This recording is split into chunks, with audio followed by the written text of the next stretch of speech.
ॐ भूर्भुवः स्वः तत्सवितुर्वरेण्यं भर्गो देवस्य धीमहि धियो यो नः प्रचोदयात् ॐ शान्ति शान्ति शान्तिः अरुणाचल शिव अरुणाचल शिव अरुणाचल रमण ॐ शान्ति शान्ति शान्ति Namaskar, dear devotees of Bhagwan Sri Ramana Maharshi. I start my third video on talks with Sri Ramana Maharshi. I start with devotee puts a question. When an endeavor is made to lead the right life and to concentrate thought on the self, there is often a downfall and break. What is to be done? Maharshi replies, it will come all right in the end. There is the steady impulse of your determination that sets you on your feet again after every downfall and breakdown. Gradually, the obstacles are all overcome and your current becomes stronger. Everything comes right in the end. Steady determination is what is required. Talk number 30. Mr. N. Natesha Iyer, the leader of the bar in a South Indian town, an Orthodox Brahmin asked, are the gods Ishvara or Vishnu and their sacred regions Kailasa or Vaikuntha real? Maharshi, as real as you are in this body. Devotee, do they possess a Vyavahara Satya that is phenomenal existence like my body, or are they fictions like the horn of a hare? Maharshi, they do exist. Devotee, if so, they must be somewhere. Where are they? Maharshi, persons who have seen them say that they exist somewhere. So we must accept their statement. Devotee, where do they exist? Maharshi, in you. Devotee, then it is only idea that which I can create and control. Maharshi, everything is like that. Devotee, but I can create pure fictions. For example, here's horn or only part truth, that is mirage. While there are also facts irrespective of my imagination, do the gods Ishvara or Vishnu exist like that? Maharshi, yes.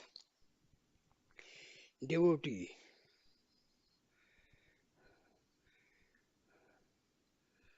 is he subject to devotee? Is he subject to parlaya cosmic dissolution? Maharshi, why? Man becoming aware of the self transcends cosmic dissolution, parlaya, and becomes liberated mukta. Why not God Isvara who is infinitely wiser and abler? Devotee, do devas and pisachas, devils exist similarly? Maharshi, yes. Devotee, how are we to conceive of supreme consciousness, Chaitanya Brahma? Maharshi, as that which is. Devotee, should it be thought of as self-effulgent? Maharshi, it transcends light and darkness. An individual jiva sees both. The self enlightens the individual to see light and darkness. Devotee, should it be realized as I am not the body, nor the agent, nor the enjoyer, etc. Maharshi, why these thoughts do we now think that we are man, etc.? By not thinking so, do we cease to be man? Devotee, should one realize it then by the scriptural texts such as there are no differences here? Nih na asti kinchan. Mercy, why even that? Devotee, if we think I am the real, will it do? Mercy, all thoughts are inconsistent with realization. The correct The correct state is to exclude thoughts of ourselves and all other thoughts. Thought is one thing and realization is quite another. Devotee, is it not necessary or at least advantageous to render the body invisible in one's spiritual progress? Maharshi, why do you think of that? Are you the body? Devotee, no. But advanced spirituality must effect a change in the body. Is it not so? Maharshi, what change do you desire in the body and why? Devotee, is not invisibility evidence of advanced wisdom? Maharshi, in that case, all those who spoke, who wrote, and who passed their lives in the sight of others must be considered ignorant, agyanis. Devotee, but the sages Vasistha and Valmiki possessed such powers. Maharshi, it might have been their fate, prarabdha, to develop such powers, siddhis, side by side with their wisdom, jnana. Why should you aim at that which is not essential but apt to prove a hindrance to wisdom, jnana? Does the sage jnani feel oppressed by his body being visible? Devotee, no. Maharshi, a hypnotist can render himself suddenly invisible. Is he therefore a sage, jnani? Devotee, no. Maharshi, visibility and invisibility refer to a seer. Who is that seer?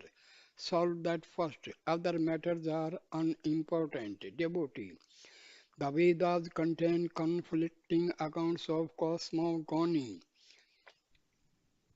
Either is said to be the first creation in one place, vital energy, prana in another place, something else in yet another, water in still another, and so on. How are these to be reconciled? Do not these impair the credibility of the Vedas? Maharshi, different seers saw different aspects of truth at different times, each emphasizing some one view. Why do you worry about their conflicting statements? The essential aim of the Veda is to teach us the nature of the imperishable Atma and show us that we are that. Devotee, I am satisfied with that portion. Maharshi, then treat all the rest as Arthavada, auxiliary arguments or expositions for the sake of the ignorant who seek to trace the genesis of things and matters. Devotee, I am a sinner. I do not perform religious sacrifices, homas, etc. Shall I have painful rebirths for that reason? Pray save me. Mercy, why do you say that you are a sinner? Your trust in God is sufficient to save you from rebirth. Cast all burden on Him. In the Tiruvachgam it is said, though I am worse than a dog, you have graciously undertaken to protect me. This delusion of birth and death is maintained by you. Moreover, am I the person to sift and judge? Am I the Lord here? O Maheswara, it is for you to roll me through bodies by birth and death, or to keep me fixed at your own feet. Therefore have faith and that will save you. Devotee, sir, I have faith and still I encounter difficulties. Weakness and giddiness afflict me after I practice concentration. Maharshi, breath control pranayama properly performed should increase one's strength. Devotee, I have my professional work and yet I want to be in perpetual dhyana. Will they conflict with each other? Maharshi, there will be no conflict. As you practice both and develop your powers, you will be able to attend to both. You will begin to look on business as a dream. says the Bhagavad Gita, that which is the night of all beings. For the disciplined man is the time of waking when other beings are waking, then it night for the sage who sit. Talk number 31. A visitor asked, what to do to get liberation moksha? Maharshi, learn what liberation is. Devotee, should I do worship upasana for it? Maharshi, worship is for mind control, chitta nirodha and concentration. Devotee, should I do idol worship? Is there any harm in it? Maharshi, so long as you think you are the body, there is no harm. Devotee, how to get over the cycle of birth and death? Maharshi, learn what it means. Devotee, should I not leave my wife and family? Maharshi, how do they harm you? First find out who you are. Devotee, should not one give up wife, wealth and home? Maharshi, learn first what samsara is. Is all that samsara? Have there not been men living among them and getting realization? Devotee, what are the steps of practical training? Sadhana for it. It depends on the qualifications and the nature of the seeker. I am doing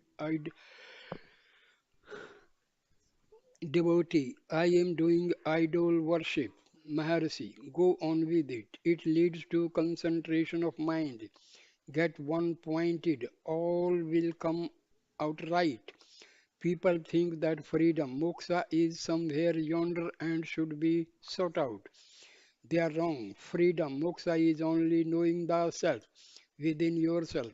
Concentrate and you will get it. Your mind is the cycle of births and deaths, samsara. Devotee, my mind is very unsteady. What should I do?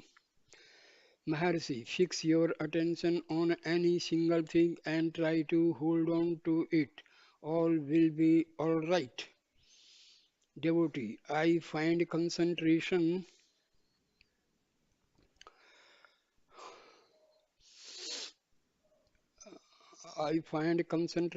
difficult. Maharshi, go on practicing. Your concentration will be as easy as breathing. That will be the crown of your achievements. Devotee, are not abstinence and pure food helpful? Maharshi, yes, all that is good. Then Maharshi concentrates and silently gazes at the vacancy and thus sets an example to the questioner. Devotee, do I not require yoga? Maharshi, what is it but the means to concentration? Devotee, to help concentration, is it not good to have some aids? Maharshi, breath regulation, etc. are such helps. Devotee, is it not possible to get a vision of God? Maharshi, yes, you see this and that.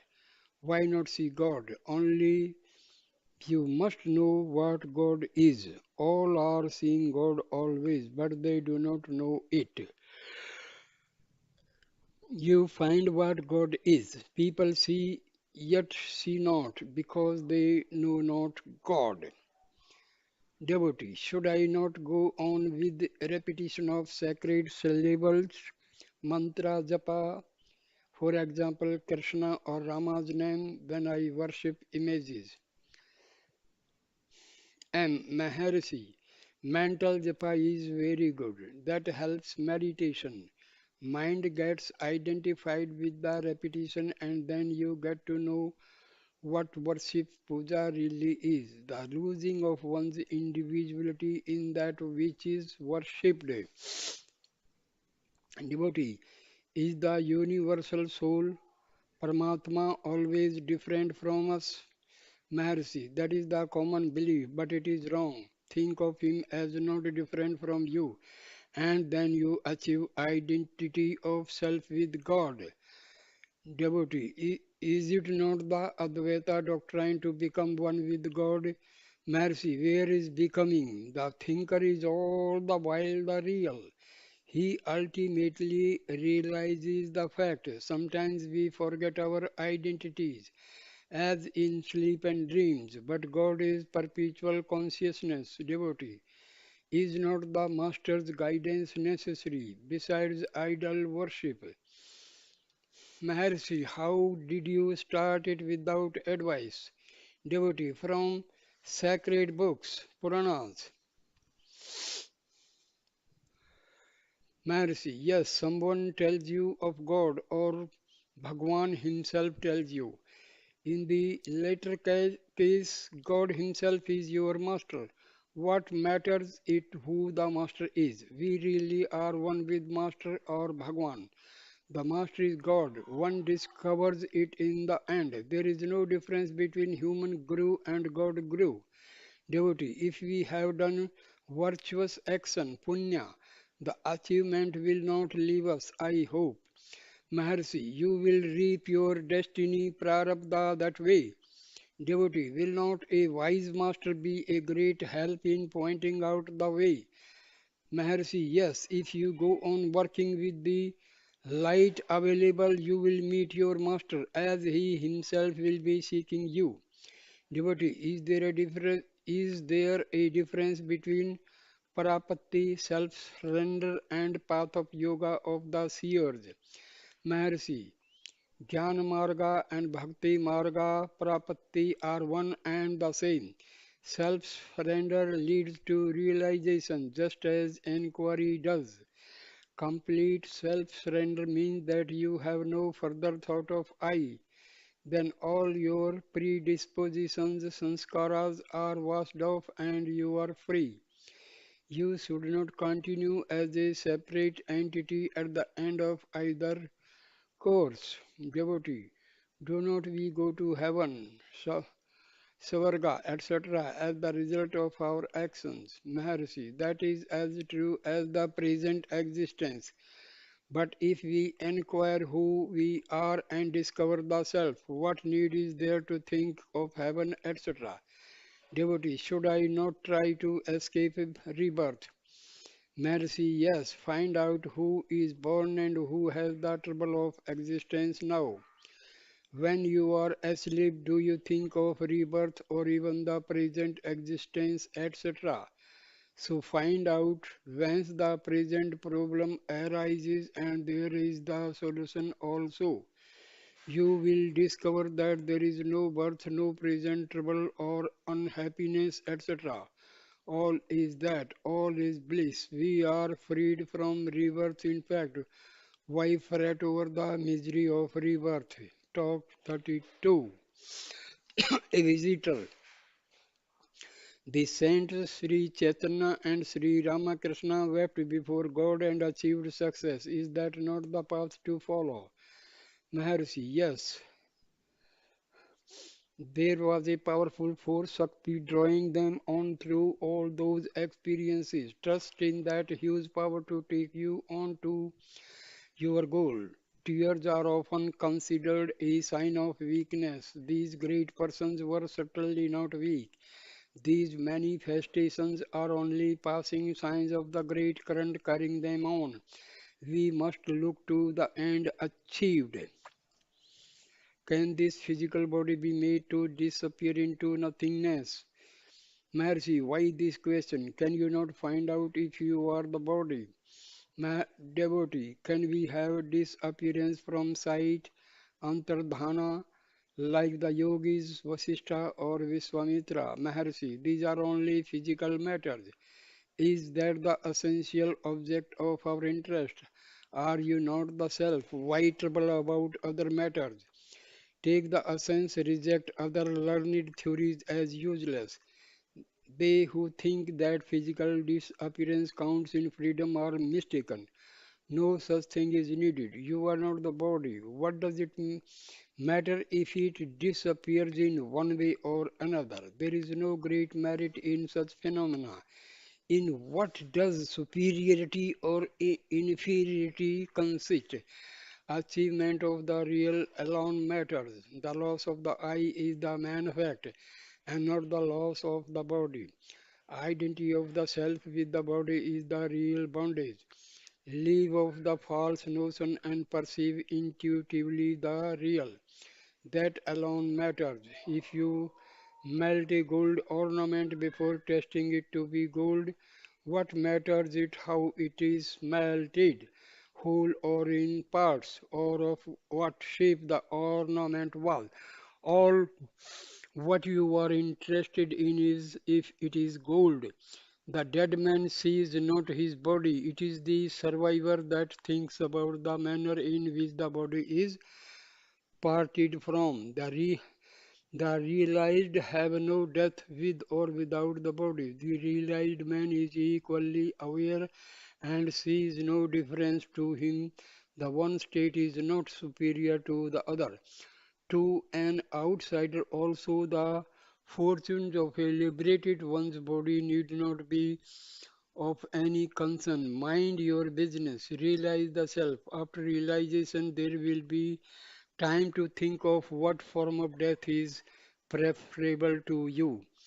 It is the false identity of the self with the body that causes the idea of preferences, etc. Are you the body? Were you aware of it when you were fast asleep last night? No. What is that exists now and troubles you? It is I. Get rid of it and be happy. Talk number 33. A visitor. The Supreme Spirit, Brahma is real. The world Jagat is illusion, is the stock phrase of Sri Shankaracharya, yet others say the world is reality, what is true. Maharshi, both statements are true. They refer to different stages of development and are spoken from different points of view.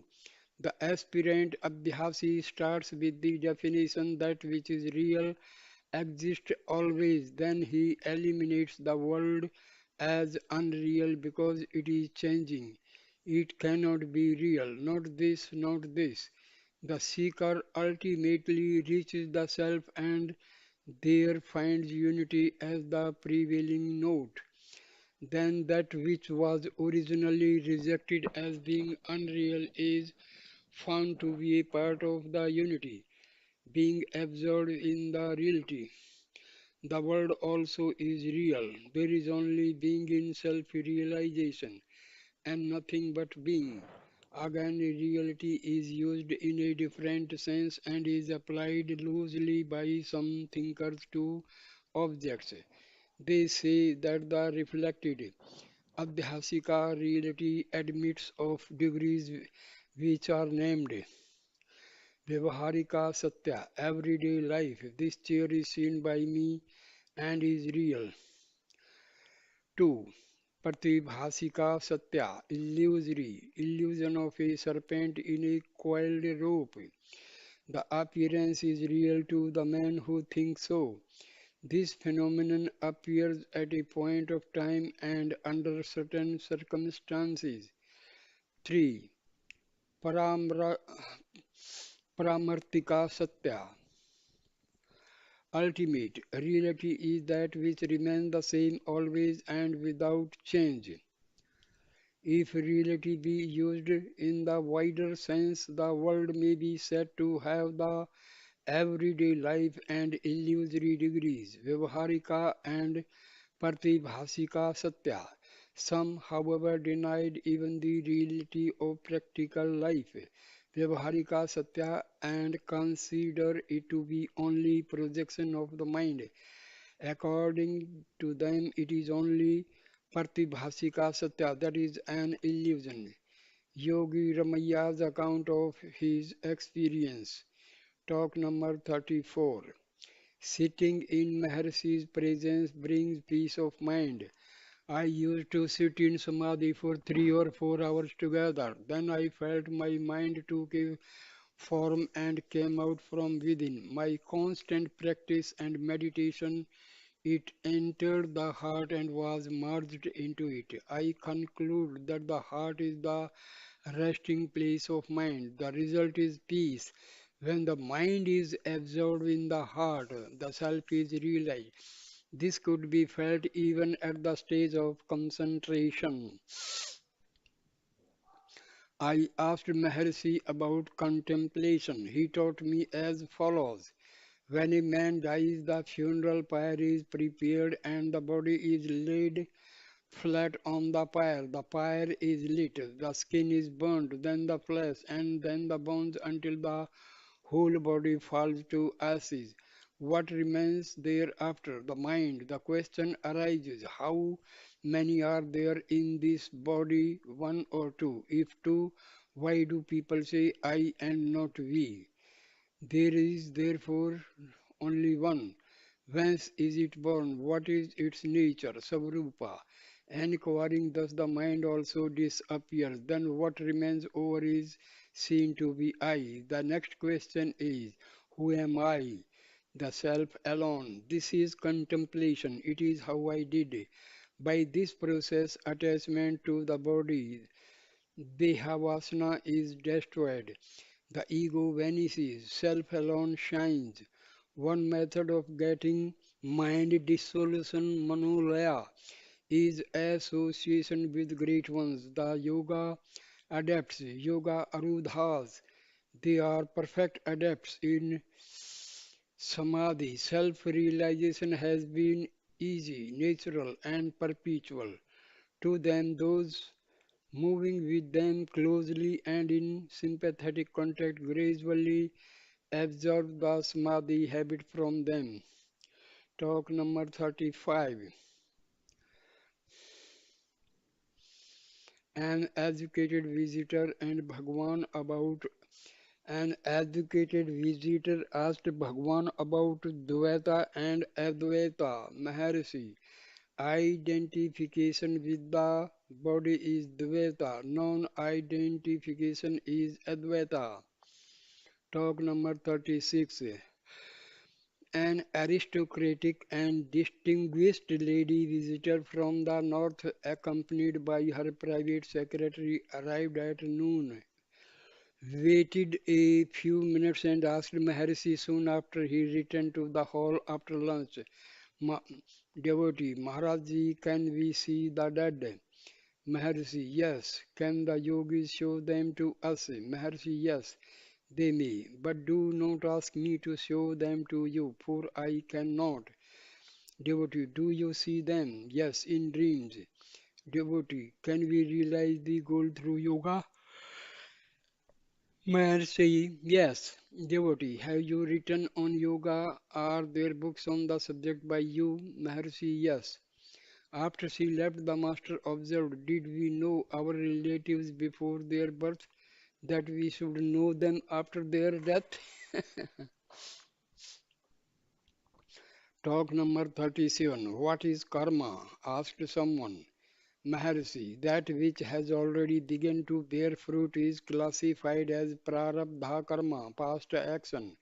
That which is in store and will later bear fruit is classified as sanchita karma, accumulated action.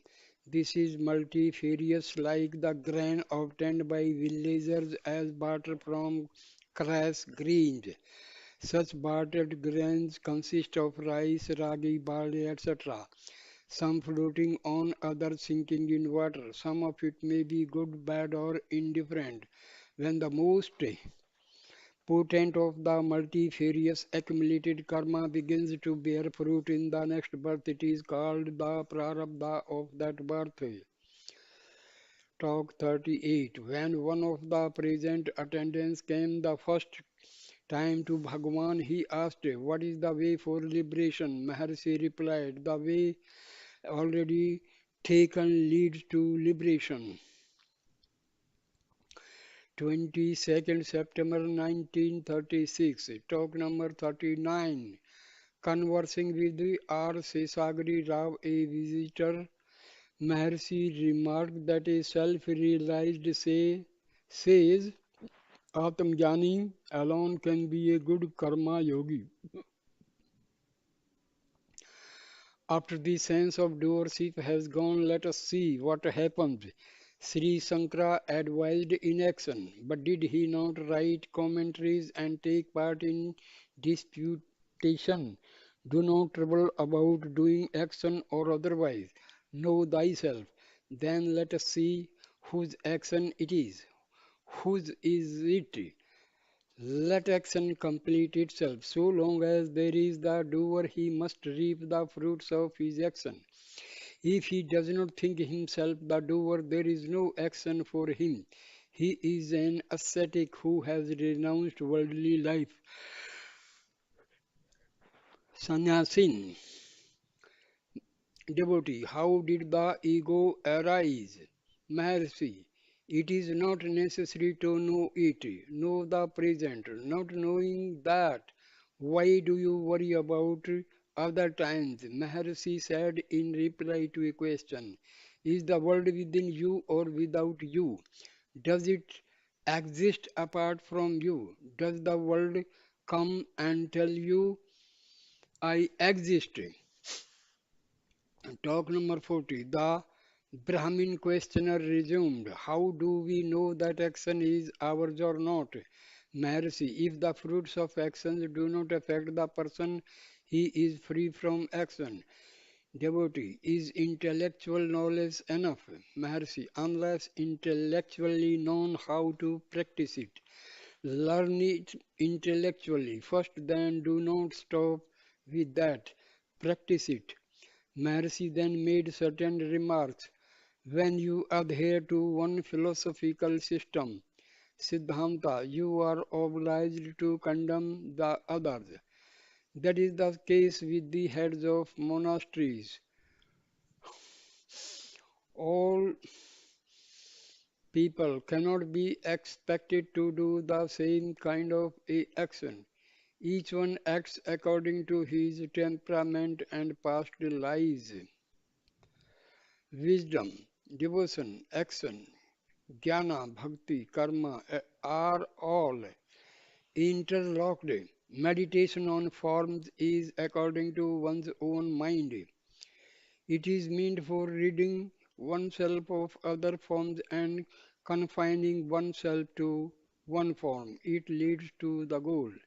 It is impossible to fix the mind in the heart to start with. So these aids are necessary. Krishna says that there is no birth, Janma, to you, me, etc. And later says he was born before Aditya, etc. Arjuna disputes it. Therefore, it is certain that each one thinks of God according to his own degree of advancement. You say you are the body in wakeful state, not the body in sleep. Bodies being several fold for an individual, should not there be infinite capacities for God? Whichever method one follows, that method is encouraged by the sages, for it leads to the goal like any other method. Talk number 41. Devotee, are there heaven, Swarga and hell, Narka, Marasi? There must be someone to go there. They are like dreams. We see time and space exist in dream also. Which is true, dream or wakefulness? Devotee, so we must rid themselves of lust, karma, anger, krodha, etc. Maharshi, give up thoughts. You need not give up anything else. You must be there to see anything. It is the self. Self is ever conscious.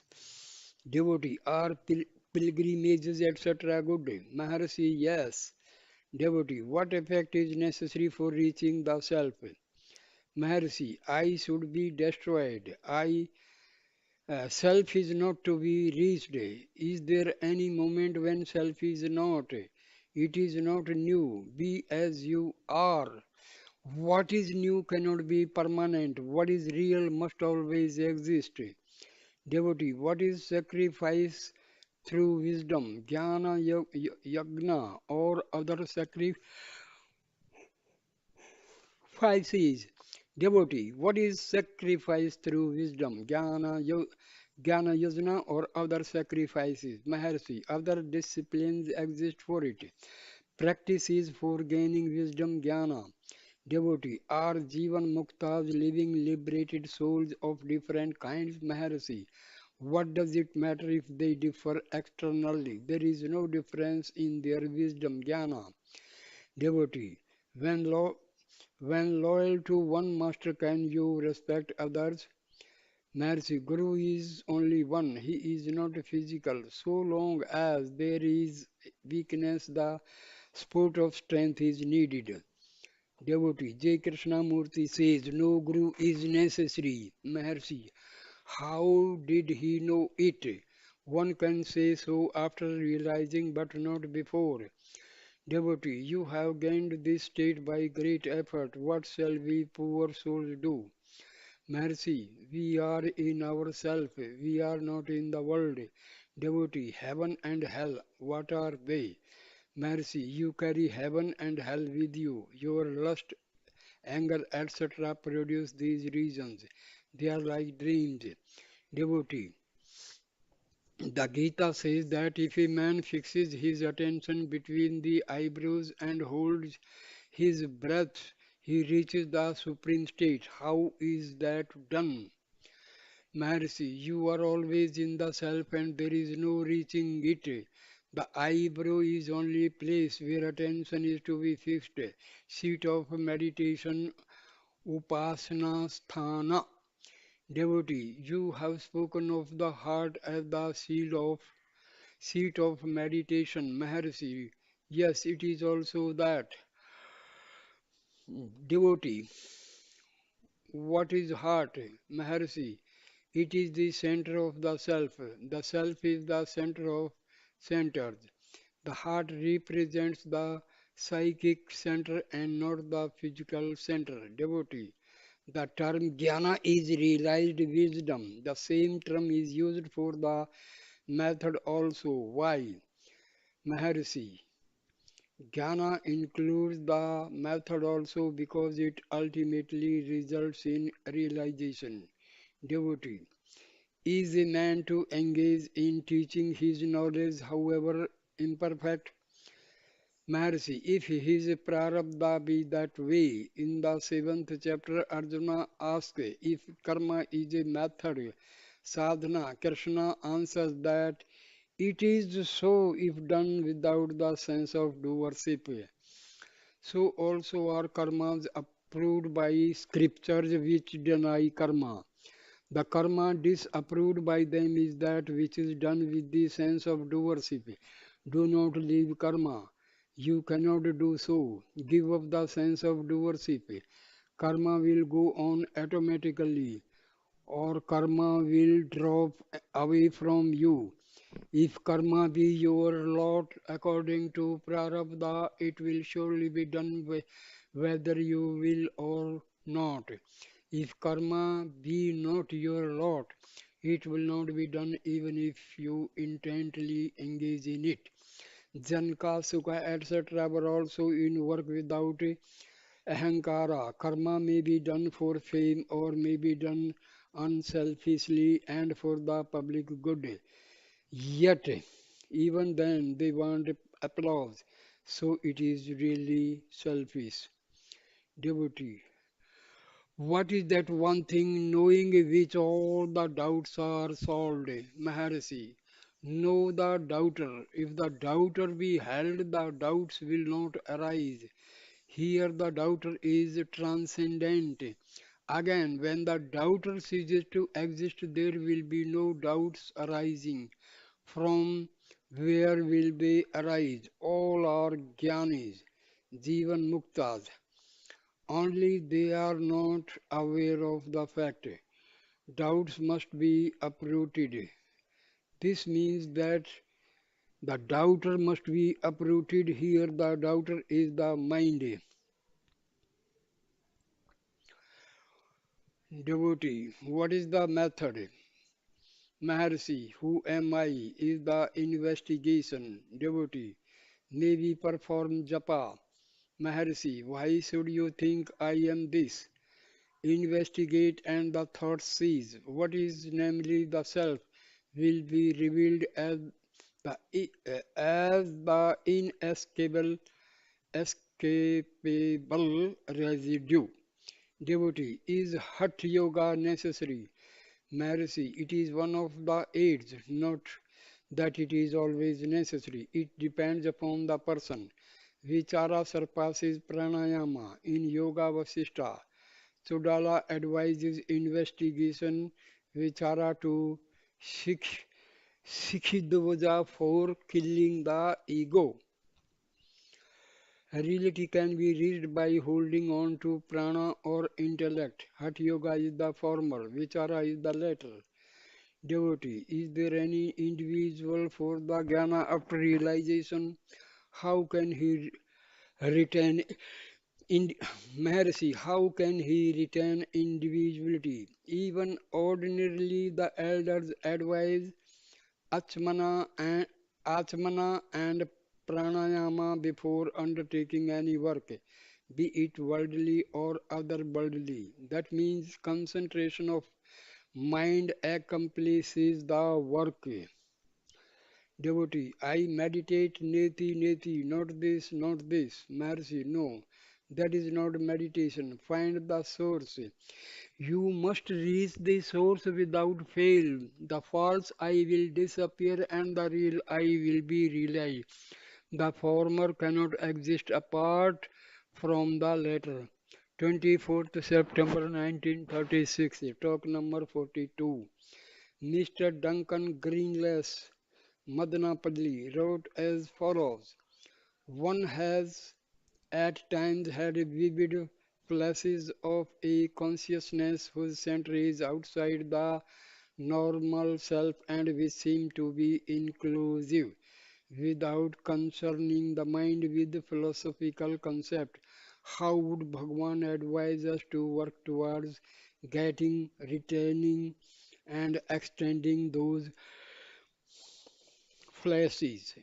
Does abhyasa in such experiences involve retirement? Sri Bhagwan answered, outside, for whom is inside or outside, they can be only so long as there are the subject and object. For whom are these two again? They both will resolve into the subject only. See who is in the subject. The investigation leads you to pure consciousness beyond the subject. Normal self is the mind. This mind is with limitations, but pure consciousness is beyond limitations and reached by investigation as above outlined. Getting. Self is all Mr. Getting. Getting. Self is always there. One seeks to destroy the obstacles to the revelation of the self, retaining.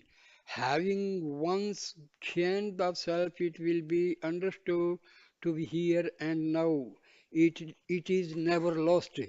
Extending. There is no extending the self, for it is always without contraction or expansion.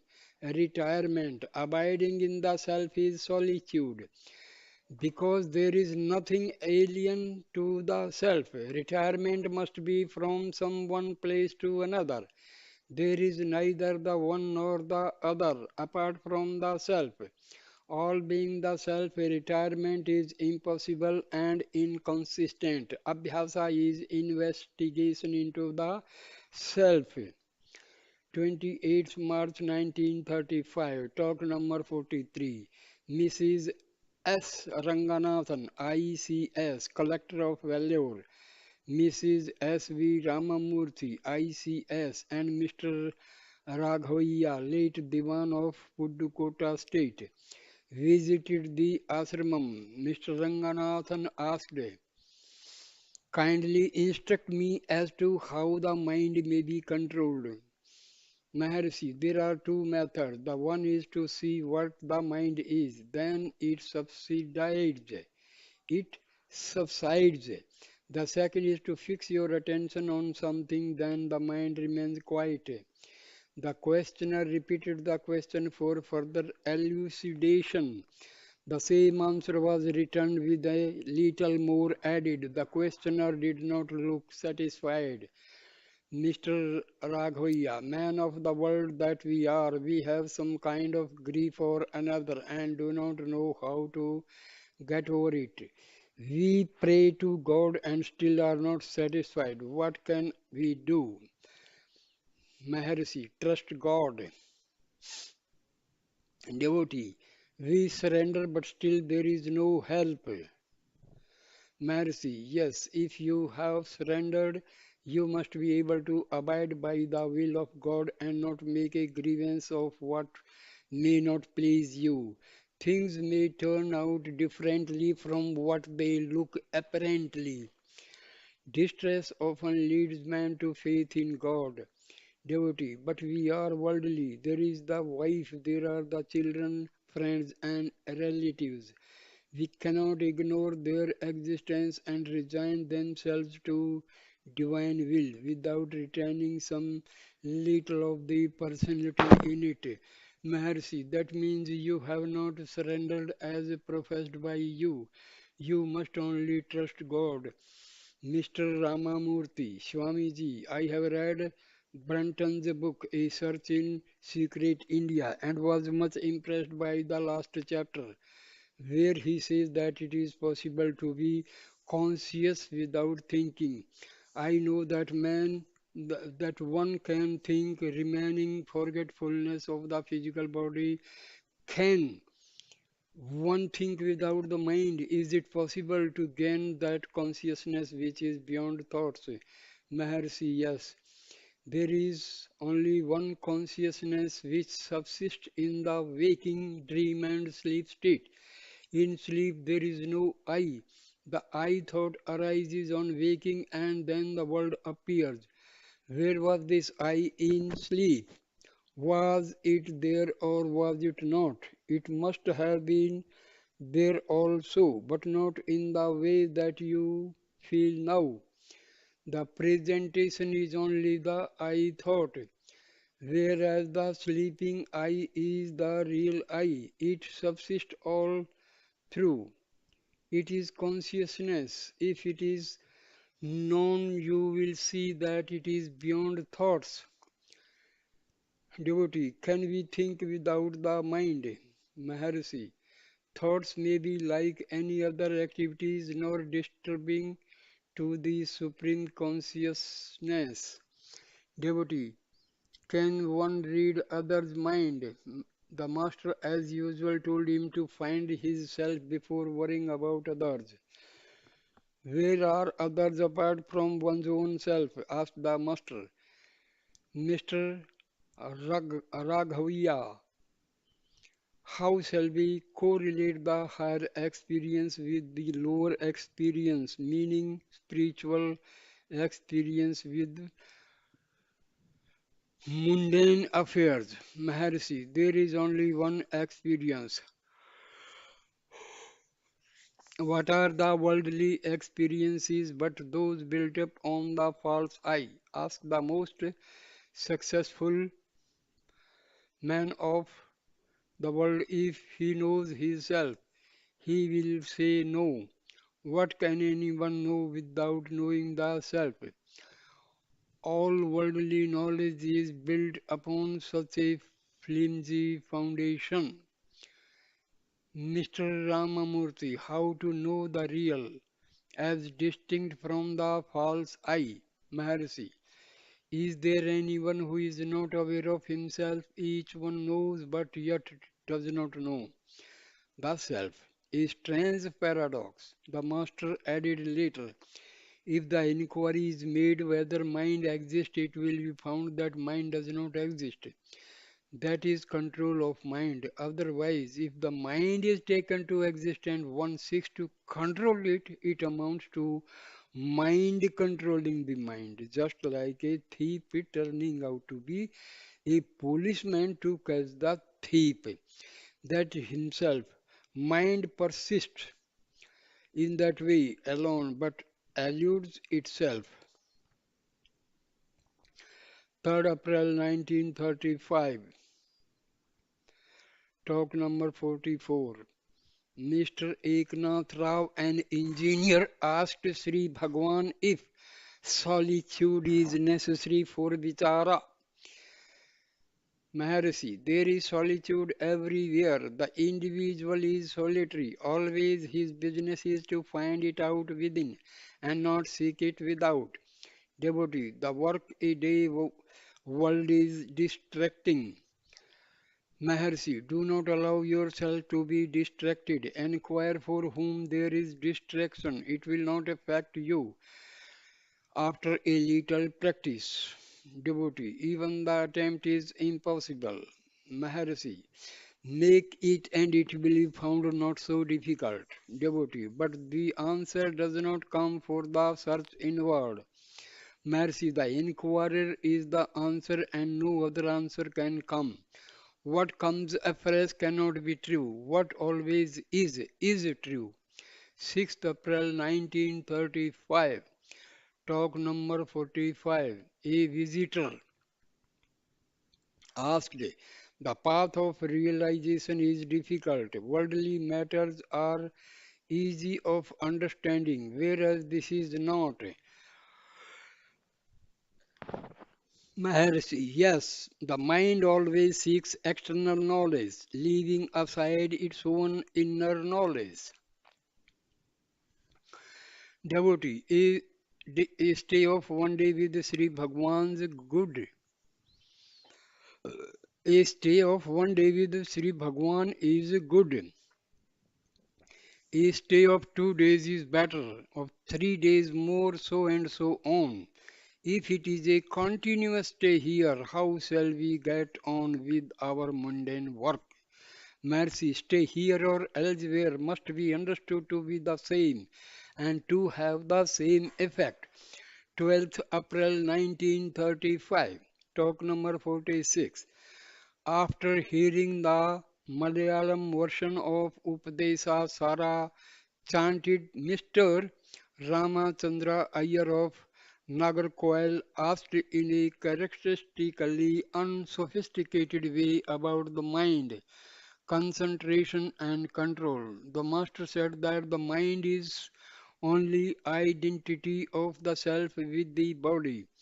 It is a false ego that is created. It creates false phenomena in its turn and appears to move in them. All these are false.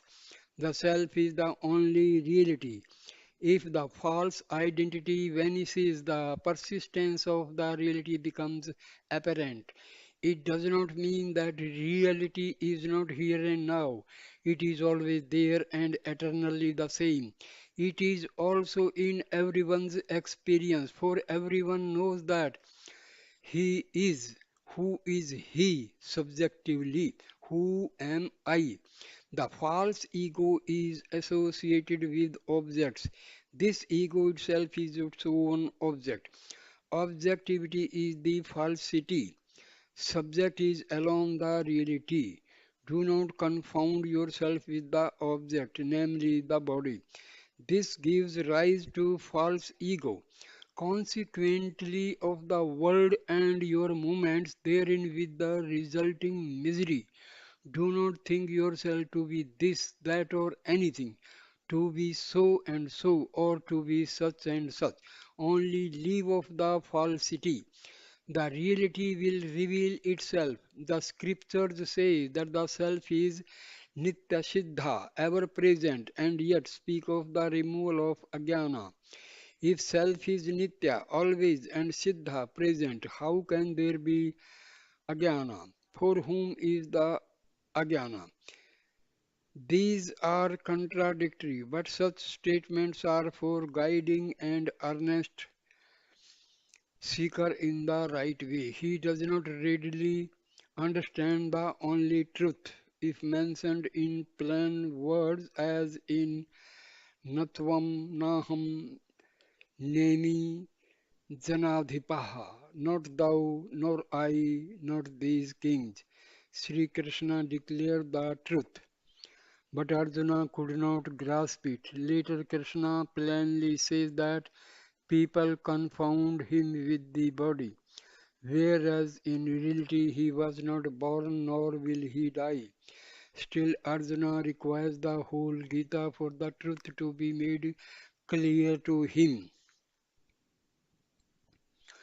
Look, the self is only being, not being this or that.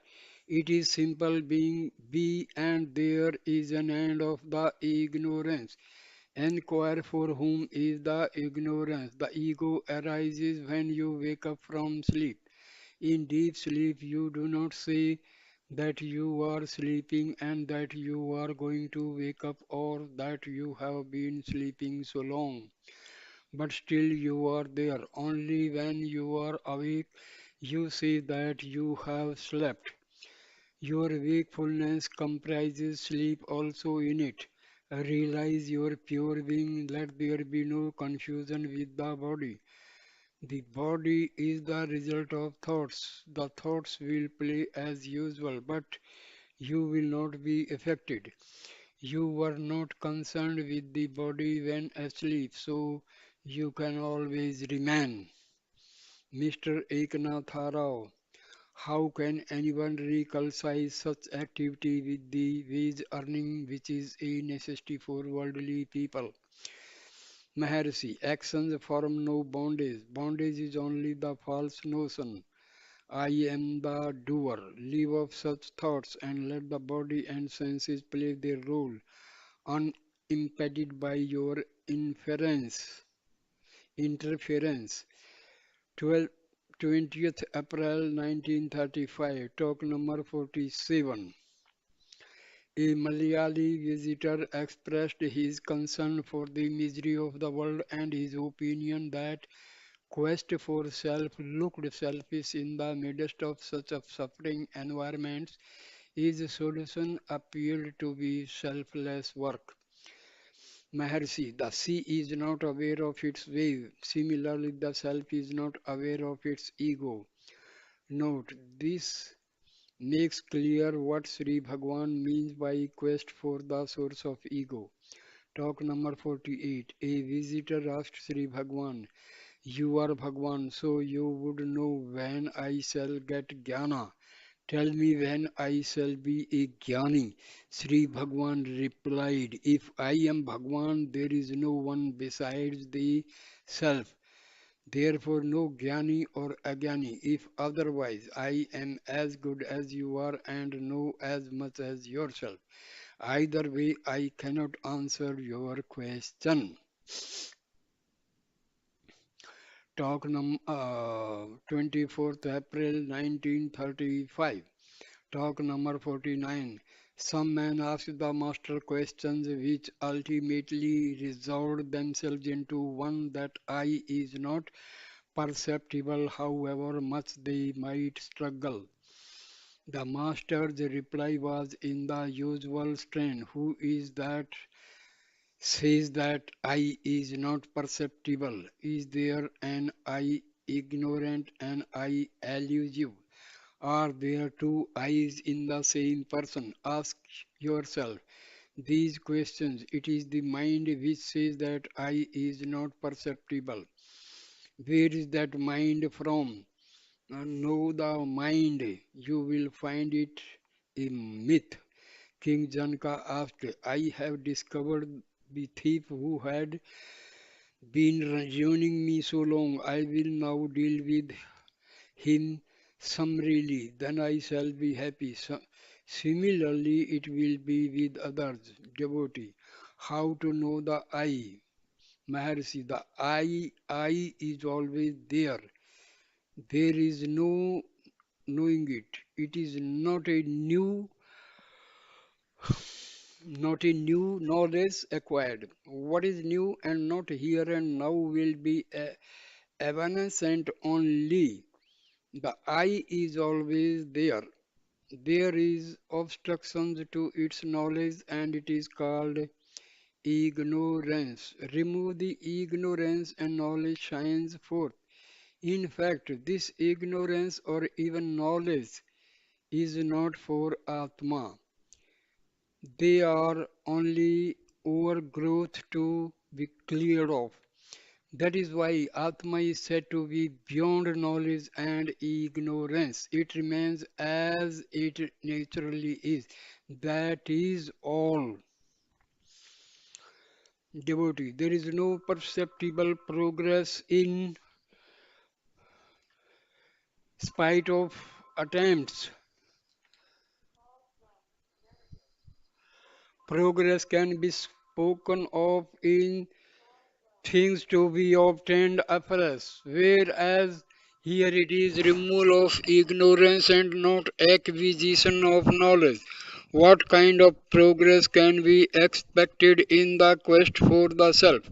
Devotee, how to remove the ignorance?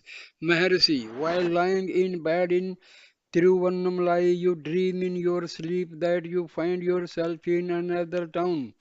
The scene is real to you. Your body remains here on your bed in a room. Can a town enter your room, or could you have left this place and gone elsewhere, leaving the body here?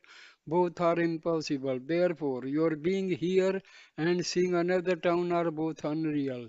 They appear real to the mind. The eye of the dream soon vanishes. Then another eye speaks of the dream. This I was not in the dream. Both the eyes are unreal. There is the substratum of the mind which continues all along, giving rise to so many scenes. And an I rises forth with every thought, and with its disappearance, that I disappears too. Many eyes are born and die every moment. The subsisting mind is the real trouble. That is the thief, according to Janka. Find him out and you will be happy. Talk number 50. Sri Bhagwan read out from the Prabhuda Bharata. Kabir saying that all know that the drop merges into the ocean, but few know that the ocean merges into the drop. This is Parabhakti, said he. 5th June 1935, talk number 51. A young Brahmin, 25 years of age, came on a visit to the master. At his sight, he became hysterical and shouted, Shivoham Aham Brahmasmi, you are God, you are Prabrahman, you are my father, father save me, and so on. His hysteric vexing, he beat his chest violently, alternately with both his hands, shouting Shivoham, Shivoham. Then again he shouted hysterically, gnashing his teeth, I will stamp out materialism, as if he was crushing materialism between his teeth. Then he asked, either give me power, either give me power, or I will. He began as if to throttle himself. When gently removed by others, he fell prostrate before Sri Bhagwan, saying, I will take refuge at the feet of my father. Father, you are Parthasarthi, I am Arjuna, we will stamp out materialism, and so on. He was finally taken away from the presence of Maharshi. He washed himself, took some light refreshment, and quietly seated himself in the hall for some hours. He abstained from the midday meal. In the afternoon, he had another fit when he shouted, I will chop off the head of Krishna. If he should come here now, he advised me to give up my job, but does not protect my mother, or let him chop off my head, and so on. After some hours of quiet, Sri Bhagwan asked Mr. K.L. Sharma to read out a portion of his commentary on Anubandha, Appendix 40 verses. The gist of it is that people unable to help themselves ask for divine power to be utilized for human welfare. This is similar to the story of a layman who blustered, saying that he would overpower the enemy if only he were helped onto his legs. The intention is good, but there is no sense of proportion. The young man, on hearing it, suddenly sprang to his feet, saluting Sri Bhagwan and saying, Father, Father, I was mistaken. pardon me, teach me, I shall abide by what you say, and so on. Then again in the evening he prostrated himself, saying, I surrender. So here I ends third video. Thank you for watching and listening this video. Please like, comment and share the video and subscribe my channel. Thank you. Arunachala Shiva, Arunachala Shiva, Arunachala